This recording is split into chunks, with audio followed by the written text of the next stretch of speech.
If you like what I do, consider joining my channel or donating to my coffee. Links in the description.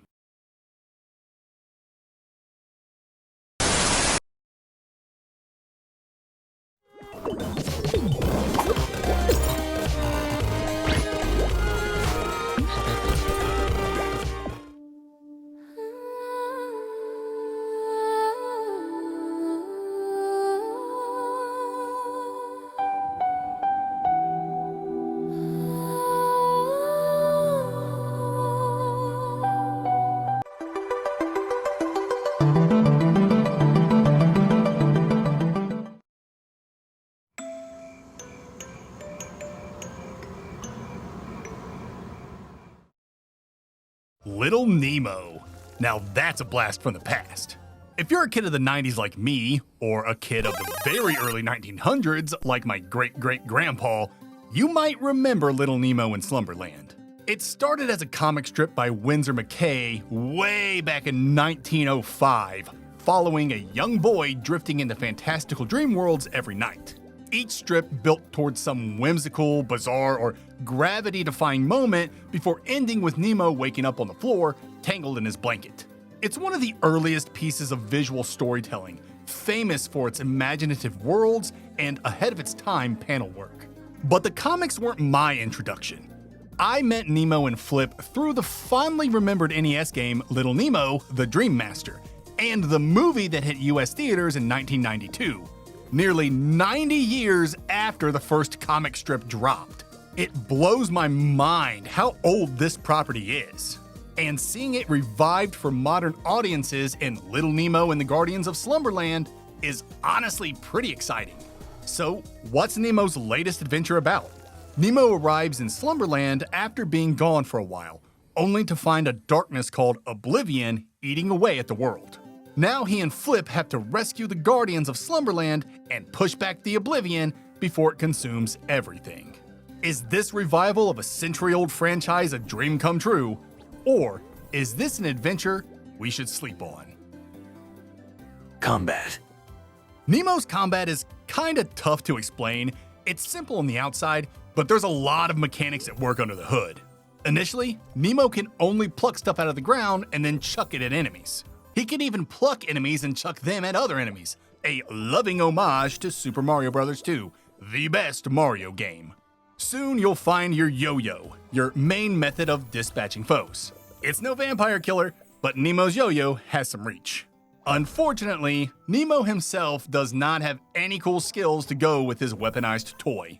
Nemo can only strike enemies directly in front of him, so no diagonal or up strikes for our little dreamer. I guess all those years of falling out of bed have done a number on his shoulders. Nemo eventually gets other toys that have combat functions, like the bubble wand that allows him to block all incoming damage from any direction, as well as dodge, his cape that lets him air dodge, and a pogo stick that literally lets him pogo on enemies' heads. It's funny how pogoing has been in the MV vernacular pretty prominently since Hollow Knight, but it took almost a decade for a developer to actually give their pro tag a pogo stick. You'll love to see it. And that's basically Nemo's arsenal: yo-yo, pogo, bubble block, and cape dodge. Now let's get into one of Nemo's more interesting mechanics, and to do that, we gotta talk about moons. Moons are collectibles that can be found throughout the world and as enemy drops. There are two kinds of moons, yellow and blue. Blue moons have a special function, and I'll get into that in a later section, but for combat purposes, both moons provide the same functions: healing and ranking up. As you collect moons, this meter fills. If you do not have full health, filling this meter will give you a full heal and reset. If you're at full health when you fill this meter, you'll rank up instead. And as you rank up, enemies get tougher and behave differently, essentially making the game more challenging. But with greater challenge comes greater rewards. As your rank increases, enemies drop more candy, this game's currency. And once you reach max rank, Nemo gets a boost in speed and style. To put it in narrative terms, as Nemo ranks up, he's falling into a deeper state of sleep, which empowers him and his enemies. This dynamic difficulty, so to speak, is fascinating and pretty addicting. You're getting rewarded with better mobility and candy drops by playing the game well and not taking damage. But this reward also comes with risks, tougher enemies, and changed enemy behaviors. And taking a single hit will drop your rank, removing your rewards. It's an excellent system that you can choose not to engage with if you don't want to. Don't want enemies to get tougher? Just whack moons like they're piñatas and collect candy instead. Or just collect moons for the full heal. And when you rank down, it absorbs damage, essentially giving you an extra hit. It's a very unique approach to difficulty that adds a lot of strategy to your moment-to-moment gameplay. It's incredibly impressive and should be studied by other developers. Just the fact that this system changes enemy behaviors on the fly is super cool. Okay, let's talk about Nemo's difficulty. Despite its cutesy, cartoony appearance, this game isn't exactly a cakewalk. It provides a comfortable challenge. On an MV difficulty scale of 1 to 10, with 1 being Sheepo in Yuko's Island Express, and 10 being Silksong, Eterna Noctis, and fighting true ending Aigong in 9 Souls, Little Nemo is like a 5, and that's not counting its ranking system or all the other accessories you can find to make the game super easy. It's a base 5. Right in the middle, where you need to pay attention and engage with its mechanics to be successful, but never so tough that you'll scream at your screen. But don't get me wrong, Nemo will absolutely kick your butt if you give it the chance. This is kind of a glimpse into the progression and exploration sections, but the lucky coin is worth bringing up in combat. Slumberland's pretty open, allowing Nemo to enter most of its biomes whenever he chooses, though you'll soon learn that Flip's warnings aren't for show.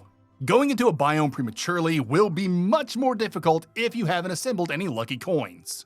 Enemies in later biomes hit hard. It's not uncommon to get one-shotted by some of these jerks. Ability gating is not the only thing halting your exploration. This is where lucky coins come in. Collecting 4 pieces of a coin ups your defense, so it's imperative to assemble these bad boys if you want to survive the rougher parts of Slumberland. It's a nice system that rewards exploration while doubling as a guide. Nothing says you shouldn't be here yet, quite like going into a fresh new biome and immediately getting clobbered. Let's talk about getting clobbered. Whenever Nemo loses all his health, he wakes up in his room. While in your room, you can pet your cat and change your pajamas and change your buddy. But we'll talk about all of that in the progression section. Anyway, upon waking, you lose all your candy. But fret not, this isn't a Souls-like. There's no corpse running here. It's actually worse. This little goblin collects your candy, forces you to return to him to get it back, and pockets half of what you dropped. What a jerk. Speaking of jerks, it's boss time. Bosses are fantastic in this game. They look incredible, and they each come with some kind of puzzle-solving element that tests your gray matter as much as your reflexes. Seriously, there's a lot of variety here, so going in yo-yo ablazing will not work out for you. There's usually a trick or gimmick to each boss, and figuring that trick or gimmick out is half the fun. And that's it for combat. Little Nemo's combat ends up being far more interesting than it first appears. What starts as simple yo-yo whack-in and turnip throwing quickly blossoms into a clever mix of toys, mobility tools, and a brilliant dynamic difficulty system that rewards skill without punishing experimentation. The ranking mechanic adds tension, strategy, and personality, while the bosses push you to think just as much as they push you to react. It's not the flashiest combat in the genre, but it's creative, thoughtful, and consistently engaging in a way that sets Little Nemo apart from its peers. Abilities, platforming. I spoke a little about Nemo's abilities in the combat section, and that's because most of Nemo's toys pull double duty. The yo-yo eventually gets an upgrade that lets you swing from hooks. The pogo strangely doesn't give you extra height unless you bounce off of something, but it does let you bounce on hazards without taking damage, as well as acts as this game's de facto ground pound. And the cape allows Nemo to float and gives him an air dodge in 8 directions, effectively turning it into an air dash and a double jump. And to cap it all off, Nemo even gets a wall jump, closing the loop on giving him every common Metroidvania ability ever. Yeah, Nemo's abilities and movement are pretty bog standard, though the grappling hook physics feel nice and clean. You hold the button to swing and release to rocket in the direction he's facing. And really that's what matters most, the way movement feels. And to that end, Nemo is super successful. His general movement and all of his movement abilities feel great to use and are really fun to chain together. As for platforming, another gold star. The moment-to-moment platforming is superb. Each biome has its own gimmick that makes traversal challenging and fun. sliding on ice, sticking to honey, navigating the dark with a sparse light source. The challenges never cease, and you'll love to see it. Nemo's puzzles are interesting. You'll mostly be dealing with navigation hazards like closed doors that require you to unlock them from the other side. But Nemo also likes to do carrying segments where you have to carry something somewhere. That doesn't sound too bad, but when Nemo's hands are full, he can't attack or use his abilities, and that's where the challenge comes in. Lugging around a camera or a key while dodging enemies and searching for alternate routes because now you can't pogo is a cool way to switch things up. I personally didn't find these segments to be overly challenging, but they certainly made me slow down and think a bit more. And that's it for this section. Little Nemo's kit may look standard on paper, but the game elevates it through how good everything feels in motion. Swinging, bouncing, floating, and wall jumping all chain together beautifully, and the platforming challenges built around them are consistently creative across every biome. Even the puzzle-like carrying segments add a fun change of pace. It's a movement system that's familiar, polished, and satisfying to play with. Progression. Nemo's very much a Metroid-like with a little bit of accessory modification. The moon ranking system is sorta like an XP system, but not really. Nemo gets gear in the form of pajamas, but there's no stats to contend with. Each PJ comes with a modification, like moving a little faster, or plucking things a little faster, or making you invincible to all enemy damage. Yeah, that's a good one if you can find it. You can also equip little buddies to follow you around, each with their own skill. There's Panda Tuckspin, who can read lore tablets for you, this snail dude who lights up dark areas, and this monster who eats everything. He's the best. As mentioned before, you can switch out your PJs and your buddies in the hub, which is Nemo's room. Most PJs can be bought by Slumberland guardians after you rescue them, and purchasing these PJs requires candy. Candy is all over the place in Slumberland, like how coins are everywhere in the Mushroom Kingdom. Candy can just be sitting there in the open, or inside moons, or inside enemies. You'll find no shortage of candy or shops where you can spend said candy. There are a few side quests in the game, maybe like 3, and they give out some pretty good rewards. There's even a quest line with multiple steps that lead to the game's true ending, and you all know I love that.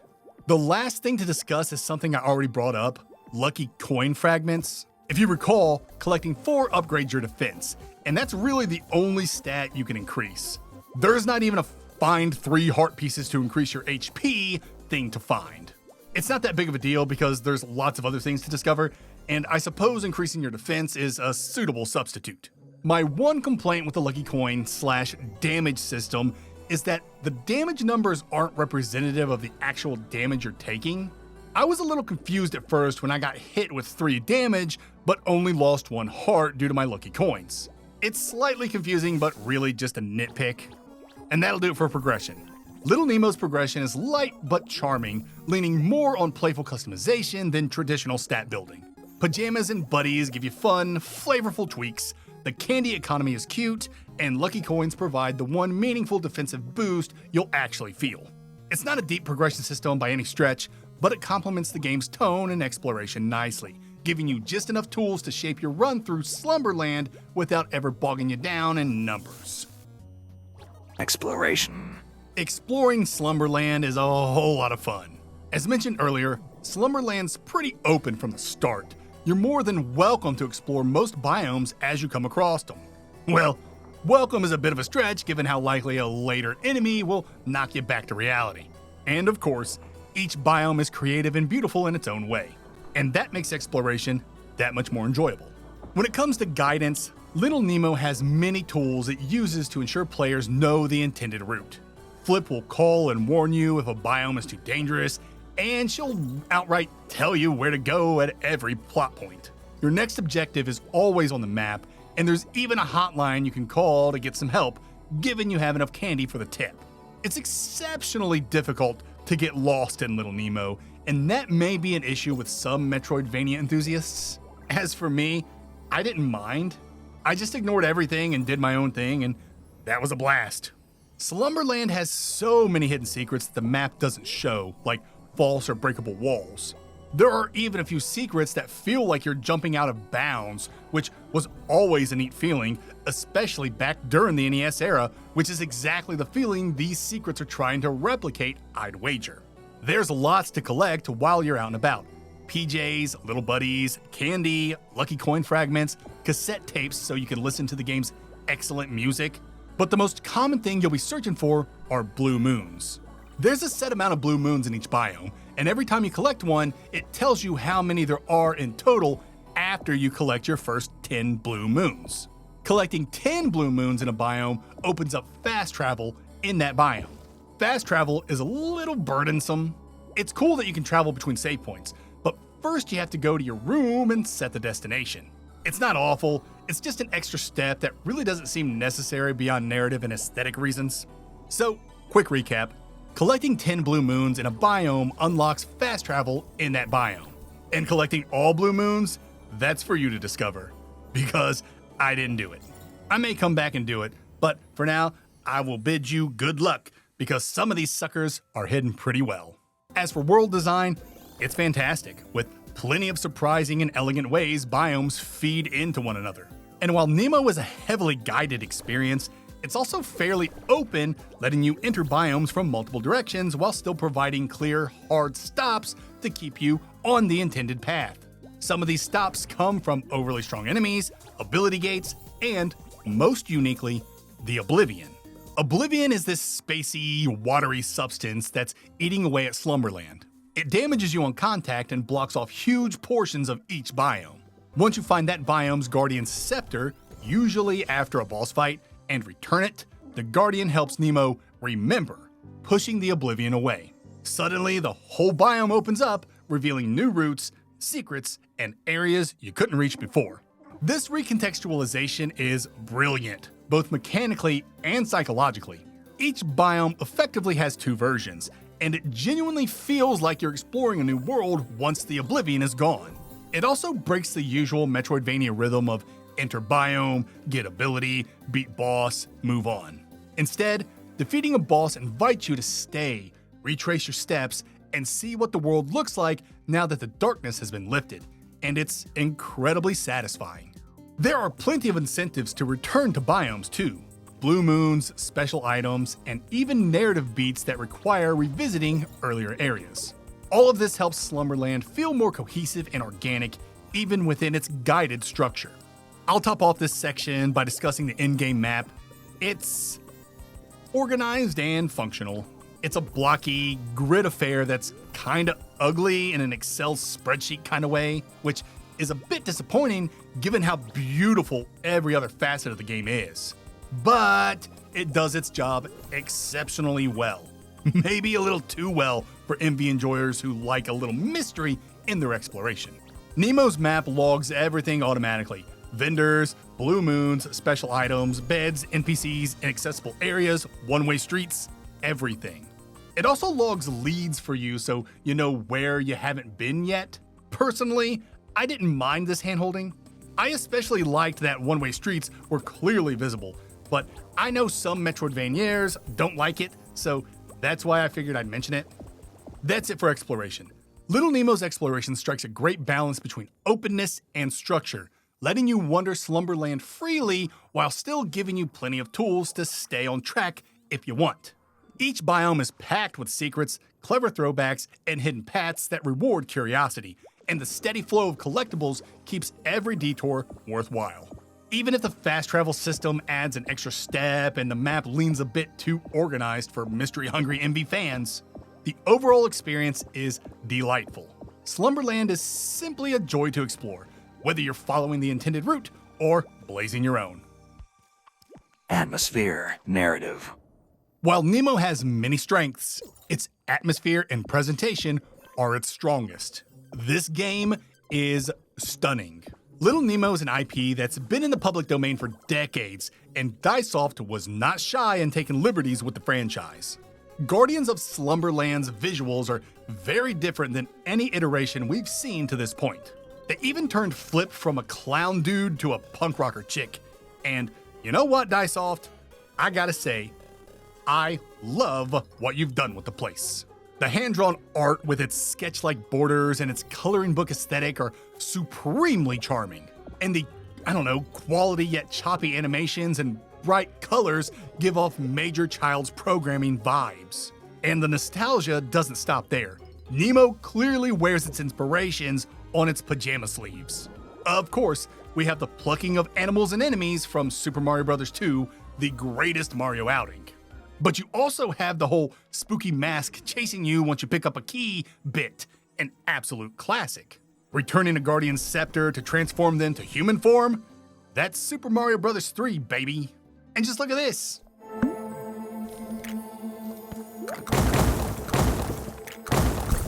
There's no shortage of Mario love in Slumberland. And can we talk about the music for a hot minute? Pete Berkman of Anamanaguchi, one of my favorite bands of all time, composed an excellent score that also likes to hit you right in the nostalgia button. For instance, listen to Mushroom Marsh from Guardians of Slumberland.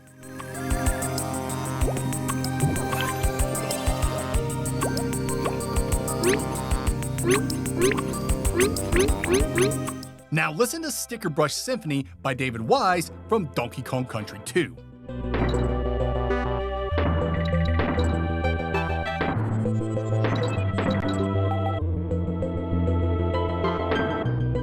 I don't know what you call that, but it's like the stuff going in the background. It's a clear homage, and it's beautiful. It's the little touches of retro inspiration that made me fall in love with this game. And you might be thinking, how the heck did the guru pick up on all that? It's because all of this was a huge part of my childhood. And it feels so amazing to see the things that I adored in my youth return in such a polished experience. To see the same things that inspired me inspire someone else to make this? It's an incredible feeling and makes Slumberland so easy to connect with. I mean, this game even has some Earthbound in it. Just watch.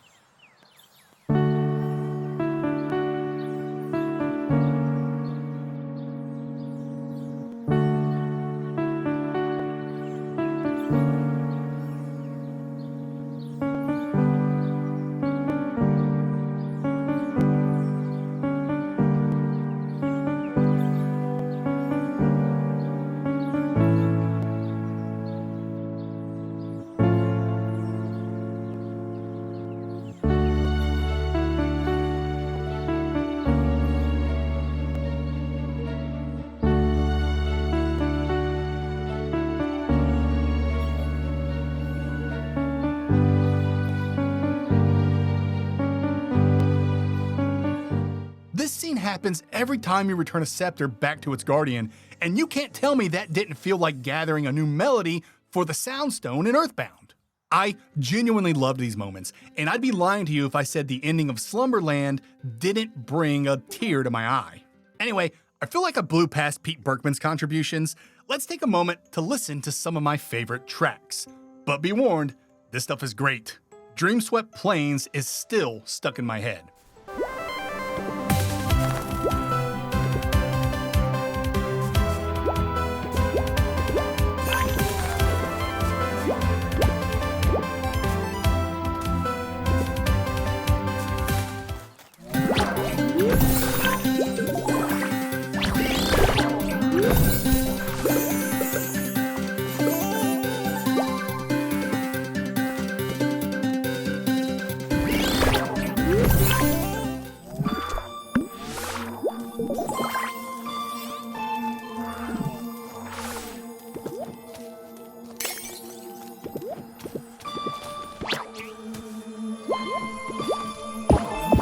As for the narrative, it's lighthearted and a bit whimsical. The mystery about what's happening in Slumberland with all the oblivion is intriguing, and has a satisfying conclusion that'll hit you right in the feels. There's even a hidden story you piece together as you make your way through Slumberland that sheds light on certain aspects that I won't be spoiling here. Overall, the story is cute and is meant to tug on your heartstrings, as long as you're really paying attention. It's easy to miss the secret lore tablets or ignore them entirely and just take the tale at face value. It's up to you to decide how deep you want to go in this story. That's it for this section. Little Nemo's atmosphere and narrative come together in a way that feels both fresh and deeply nostalgic. Its hand-drawn art, playful reinterpretation of classic characters and retro-infused soundtrack create a world that's instantly charming and endlessly inviting. The game wears its inspirations proudly, yet still manages to carve out its own identity through heartfelt storytelling and clever visual touches.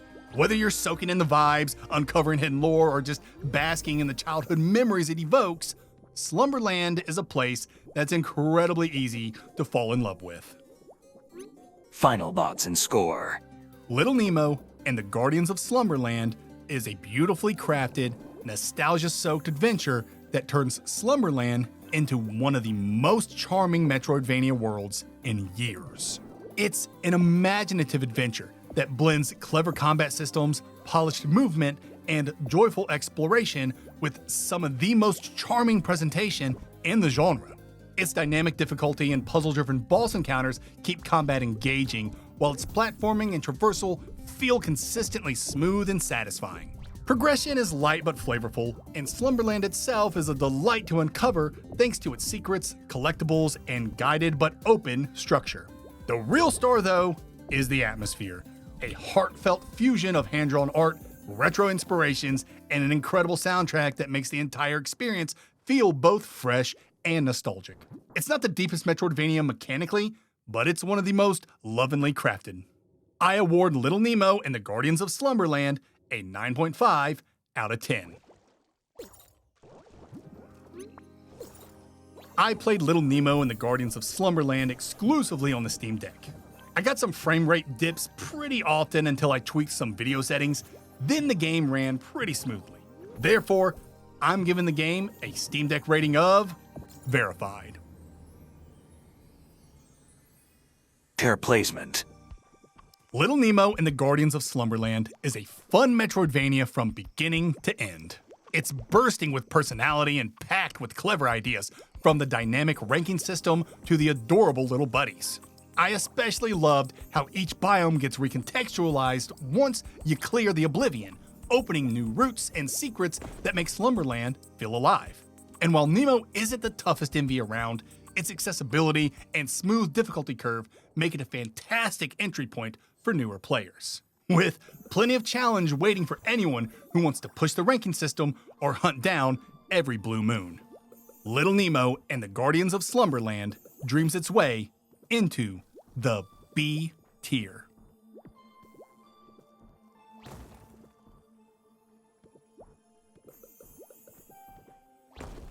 Most Metroidvaniaers will find a lot to love here, especially if exploration and collecting are your jam. And even if the game's hand-holding nature might irk players who prefer to get lost, I'd still recommend giving it a shot. It's a real Nemotional ride.